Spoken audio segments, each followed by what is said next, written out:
The United States Supreme Court just told Donald Trump for the second time that E. Jean Carroll's $5 million judgment against him for sexually assaulting her is final, and there's nothing he can do to change the fact that forever he will have a sexual assault judgment on his record. At the same time, Trump has threatened to bomb a country that's been helping him try to end a war he started. Natalie Harp is now more important to national security than the Secretary of State, and the federal government is bulldozing a national park with a $960 million contract while telling you it's just survey work. Let's get into it. What's up, everybody?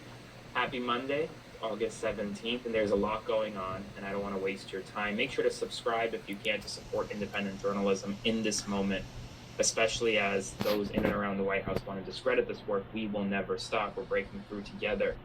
And make sure to like, comment, share, get the word out. We're leading in tonight, or today, with the Supreme Court, because Trump just did something almost no one does, and yet he lost anyway. Today, just moments ago, the United States Supreme Court handed down this order. The Supreme Court declined for a second time to take up Trump's bid to overturn the jury verdict that awarded $5 million to writer E. Jean Carroll for sexual abuse. Here's what makes this one unusual. The court already rejected this appeal back in June. What he did this time was ask the justices to reconsider that decision, basically to rehear a case they'd already turned away. The court almost never grants requests like that, and they didn't hear either. Denied again. Now, Trump has already paid up. He's already turned over the full $5 million plus interest. So this isn't about money at this point. It's about Trump trying to continue to litigate a case he has already definitively lost, all the way up to the highest court in the country twice. Quick recap on the underlying case for anyone who needs it. Carroll sued Trump in federal court in New York, alleging he sexually assaulted her in a department store dressing room back in 1996. The defamation piece comes from things Trump said about her after his first term when he called her claims a con job and a hoax. Trump denied all of it and said he doesn't even know who she is.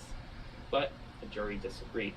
And that isn't his only exposure here. See, there's a second separate Carroll case still working through the courts, this one over an $83 million defamation judgment tied to comments Trump made while he was actually sitting as president during his first term.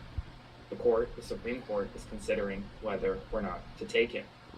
In fact, I think she said it was sexy, didn't she? It was very sexy to be...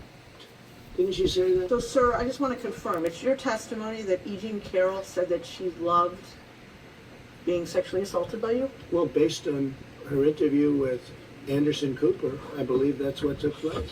In fact, I think she said it was sexy, didn't she? It was very sexy to be...